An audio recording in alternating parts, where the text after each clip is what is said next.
आप जिनसे प्रेम करते हैं सदा उनके समीप रहना चाहते हैं, नहीं चाहते कि कभी अपनों से दूर होना पड़े, बिछड़ना पड़े। परंतु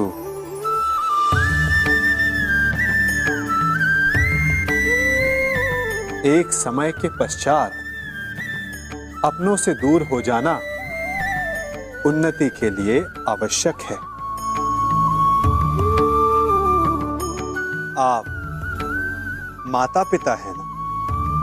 यदि आप अपनी संतान के जीवन के हर पग पर उनका मार्गदर्शन करते रहेंगे तो आपकी संतान स्वयं मार्ग चुनना कैसे सीखेगी? मार्ग के कांटों से स्वयं को बचाना कैसे सीखेगी? इसीलिए एक समय के पश्चात अपनों से बनाई गई दूरी सदा लाभदायक रहती है। आज मैं आप सबको एक कथा सुनाता हूं। एक दिन प्रातः एक व्यापारी अपने घर से निकला। घर से निकलते ही एक बिल्ली ने उस व्यापारी का मार्ग काट दिया। व्यापारी घबरा गया। वो फिर से घर लौट गया और शुभ घड़ी की प्रतीक्षा करने लगा। और जब वो पुनः अपने घर से निकला तब वो वाहन जा चुका था जिससे राजा तक पहुंचकर उसे भेंट देनी थी। राजा को भेंट नहीं मिली। राजा क्रोधित हो गए। राजा ने उस व्यापारी का व्यापार बंद करवा दिया। इस कारण व्यापारी क्रोधित होकर घर पर अपनी पत्नी से लड़ बैठा। पत्नी अपने बच्चों समेत मैके वापस चली गई और उस व्यापारी के जीवन में यदि कुछ रह गया था तो केवल अंधकार।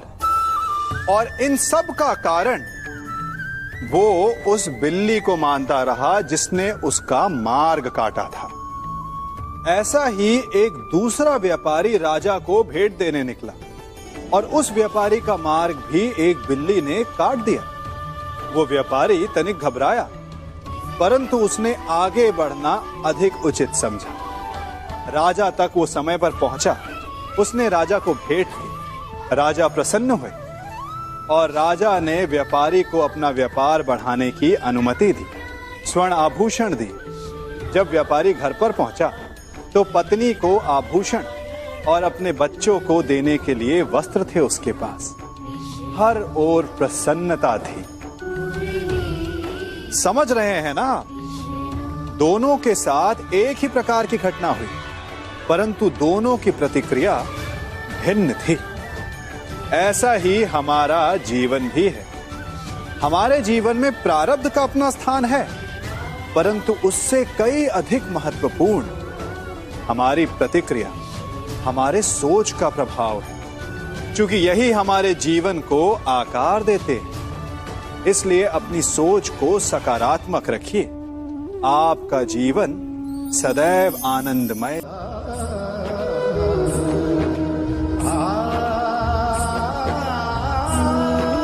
हम सभी अपने जीवन में कोई ना कोई कार्य करते हैं। कार्य करते हैं तो थकान की अनुभूति होती है और यदि थकान ना उतरे तो कार्य करने का मन नहीं करता। हम आशा करते हैं कि कदाचित एक दिन में 24 के स्थान पर 26 घंटे होते तो आराम करने के लिए हमें और अधिक समय मिल जाता। हमें ऐसा अनुभव होता है कि हम बहुत अधिक कार्य कर रहे हैं, है ना? परंतु क्या आपने कभी सोचा है कि जो लोग संसार में सफल हैं, उनके पास भी सफल होने के लिए दिन में केवल 24 घंटे थे? तो फिर वो सफल क्यों हैं? इसका एक छोटा सा रहस्य है। वो कार्य चुनते हैं जो उन्हें प्रिय है, जिसे करने में उन्हें आनंद आता है। उन्हें लगता ही नहीं कि वो कार्य कर रहे हैं, उन्हें लगता है कि वो प्रतिपल आनंद मना रहे हैं। और जब आप आनंद मनाते हैं तो थकान कैसी?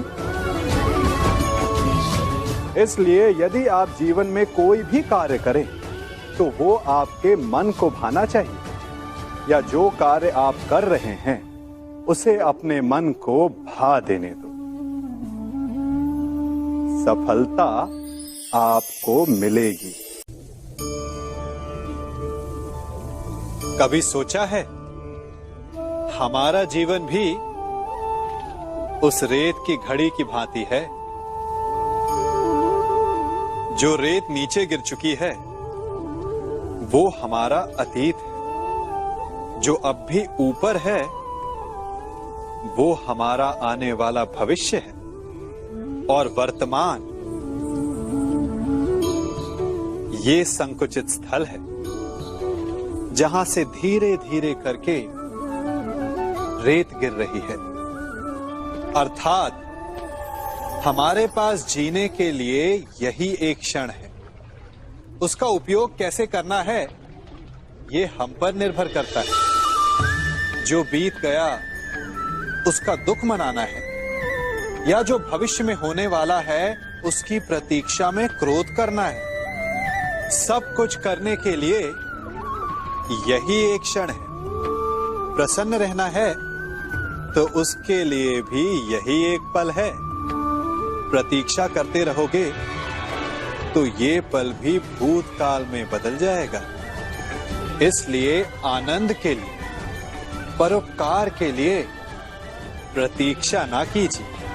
आपके पास जो पल है उनका भरपूर सदुपयोग कीजिए, क्योंकि इस घड़ी को पलटकर आप फिर से समय अवश्य गिन सकते हैं, परंतु अपना बीता हुआ समय आप वापस नहीं लौटा पाएंगे।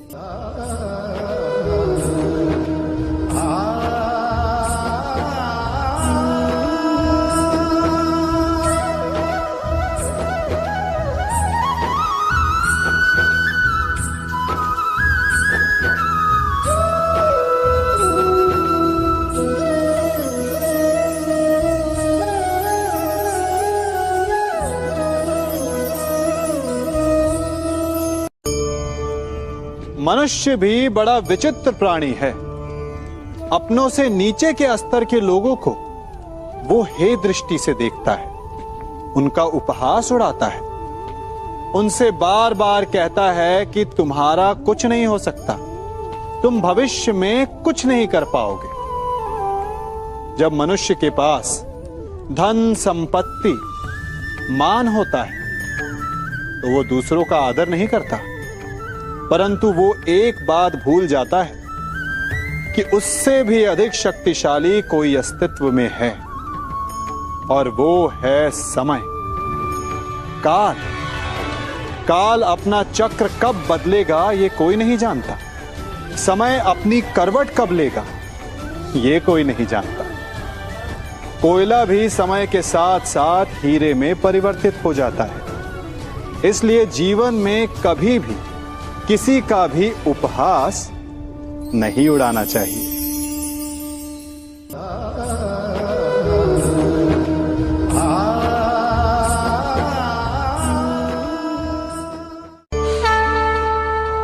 गर्व,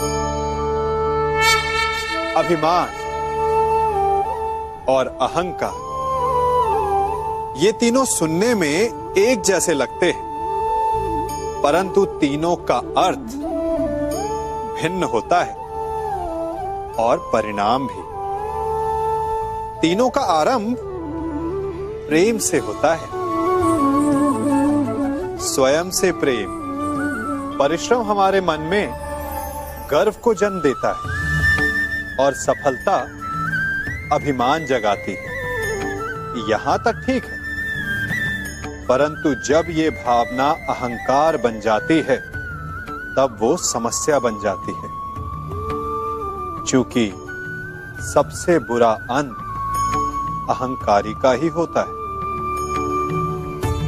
परंतु मनुष्य के लिए पहेली यही है कि पहचाना कैसे जाए कि अहंकार जग गया है और उसका दमन आवश्यक है।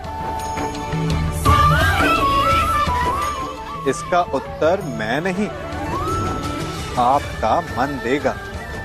जब तक आप स्वयं से प्रसन्न हैं, जब तक आप सबसे ऊंचा उठने का प्रयास कर रहे हैं, तब तक ठीक है। परंतु जब आपके मन में दूसरों को नीचा समझने का भाव आ जाए तो सावधान हो जाइए, क्योंकि यही अहंकार है।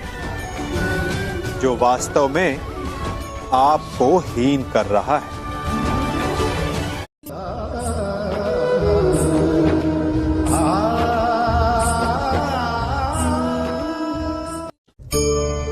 आज मैं आप सबको एक कहानी सुनाता हूं।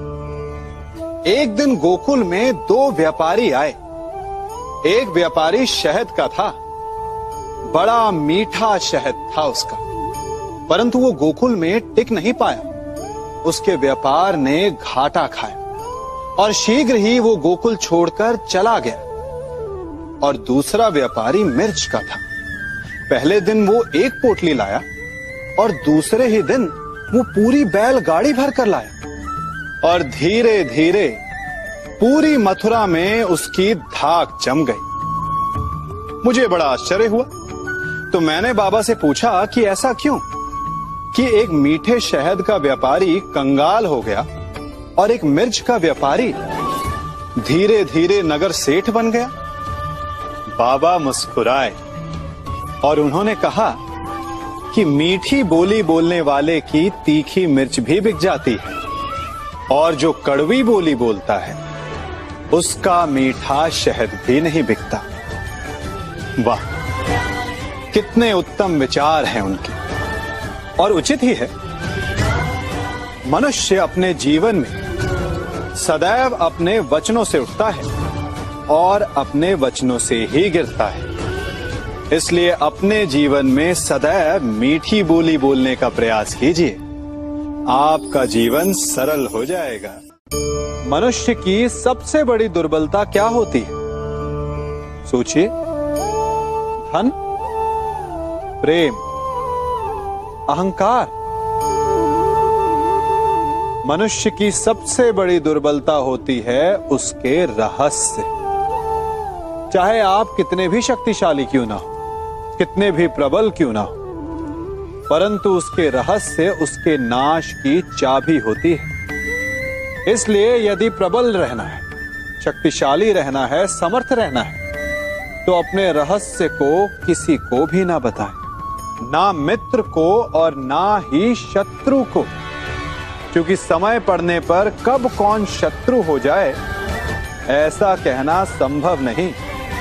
विभीषण को रावण के अमृत कुंड का ज्ञात था, इसीलिए प्रभु श्री राम रावण का वध करने में सफल हो सके। इसलिए उचित यही है कि आप अपने रहस्य को स्वयं तक ही सीमित रखें।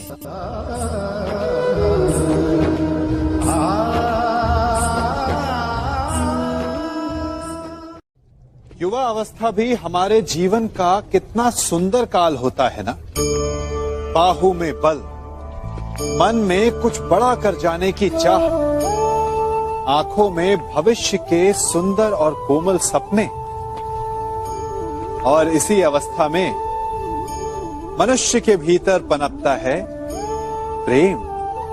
किसी को देखकर उस पर मन मोहित हो जाता है और फिर मनुष्य अपना सब कुछ उस पर न्यौछावर कर देना चाहता है। फिर प्रेम की परिणति होती है विवाह में।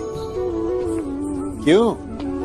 सबको अपने खट्टे मीठे संस्मरण स्मरण हुआ है ना।